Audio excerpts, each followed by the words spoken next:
სალომე ზურაბიშვილი ადვოკატებს შეხვდა შეხვედრაზე სინდისის პატიმრების ოჯახის წევრების იმყოფებოდნენ. საქართველოს მეხუთე პრეზიდენტმა პირადად მოისმინა ადვოკატთა იმ ჯგუფის პოზიციები, რომლებიც საპროტესტო აქციებზე დაკავებულ და სასტიკი ანგარიშწორების მსხვერპლ მოქალაქეებს ეხმარებიან. მარიკა ბოლქვაძე დეტალებით უერთდება ფორმულას პირდაპირ ეთერს. დიახ, გიორგი, სულ ახლახან დამთავრდა შეხვედრა საქართველოს მეხუთე პრეზიდენტთან, სალომე ზურაბიშვილთან შეხვედრას პოლიტპატიმრების მშობლები და ის იურისტები ესწრებოდნენ, რომლებიც 1 წლის მანძილზე იურიდიულ დახმარებას უწევენ იმ ადამიანებს, ვინც რეჟიმის ტყვე გახდა. ახლა შეხვედრის მთავარი თემა იყო ის 1 წლიანი ანგარიში, ასე ვთქვათ, რომელიც სალომე ზურაბიშვილს ჩააბარეს, იურისტებმა მოუყვნენ იმ საქმეების შესახებ, რომლებსაც ამ 1 წლის განმავლობაში უძღვებოდნენ, გააცნეს ამ საქმეების დეტალები, ისაუბრეს აგრეთვე სამომავლო გეგმებთან დაკავშირებით. ძირითადი საკითხები, რაზეც ვისაუბრეთ, ეს იყო განვლილი 1 წელი და ის სამართლებრივი რეპრესია, რომელიც ხორციელდება პოლიტიკური მოტივაციაზე დაყრდნობით და მართლმსაჯულების გავლით. ვისაუბრეთ სამომავლო გეგმებზე, რომ სამართლებრივად როგორ შეიძლება თითოეული მოქალაქის უფლებები დავიცვათ, როგორც ქვეყნის შიგნით, ასევე ქვეყნის გარეთ, ევროპულ სასამართლოში.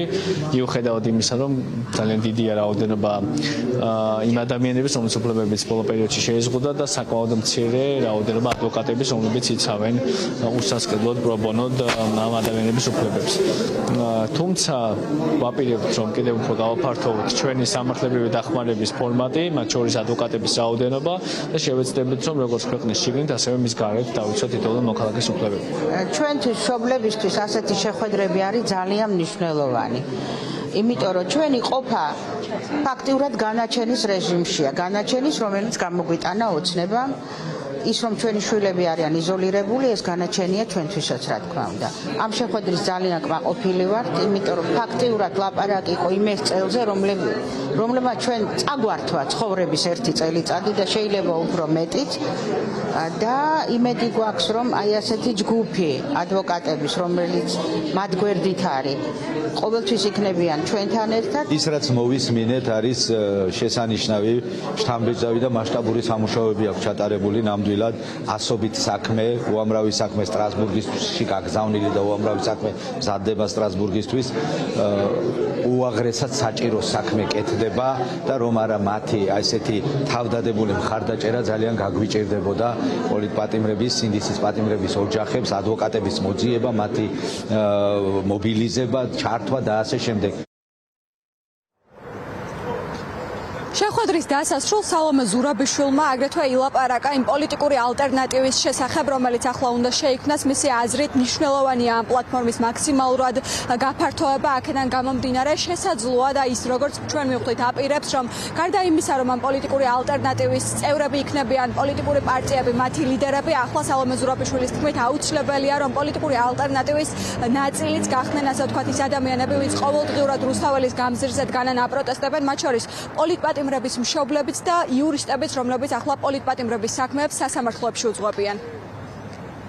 აუცილებელი არის, რომ ეს პლატფორმა გაიზარდოს და არ იყოს მონოპოლია იმ პოლიტიკური პარტიების, რომელსაც ვერ აჩვენეს აქამდე, რომ რეალურად შეუძლიათ რომ მართონ სიტუაცია მხოლოდ თვითონ.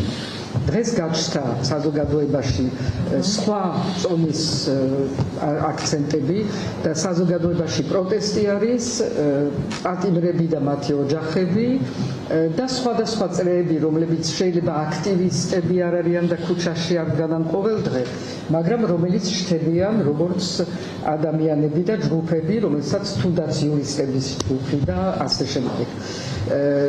ეს პლატფორმა ამ ფორმით უნდა გაიზარდოს და ამაზე მუშაობთ. შეიძლება რაღაცა ჯგუფებიც შეიქმნას. არც არსებობს არც ერთი ჩემი დასვლა ან ინტერვიუ უცხოელებთან და რაღაცა, სადაც არ მეკითხებიან, სად არის თქვენი პოლიტიკური ალტერნატივა. და სანამ არ დავანახებთ ჩვენ, რომ არის პოლიტიკური ალტერნატივა, რომელიც არ გულისხმობს მხოლოდ პოლიტიკურ პარტიებს, რომელიც დღეს სამწუხაროდ ნაწილი ციხეში არის, ნაწილი რესურსების გარეშე, სანამ ამას არ დავანახებთ, რომ ჩვენ ვიცით, ესენი როცა ჩამოიშლებიან, რომ შეგვიძლია რომ ქვეყანა ხელში ავიყვანოთ და დავიჭიროთ სტაბილურობა. მიუხედავად იმისა, რომ არც პოლიტპატიმრების მშობლებს და არც თავად პოლიტპატიმრების ადვოკატებს არ აქვს იმის იმედი, რომ სააპელაციო სასამართლოს ეტაპზე მეორე ინსტანციაში სასამართლო სამართლიან გადაწყვეტილებას მიიღებს, ისინი აპირებენ, რომ ქვეყანაში არსებული ყველა სამართლებრივი ბერკეტი, მათ შორის სააპელაციო სასამართლო, აგრეთვე უზენაესი სასამართლო ამოწურონ და მას შემდეგ მიმართავენ სტრასბურგის ადამიანის უფლებათა ევროპულ სასამართლოს.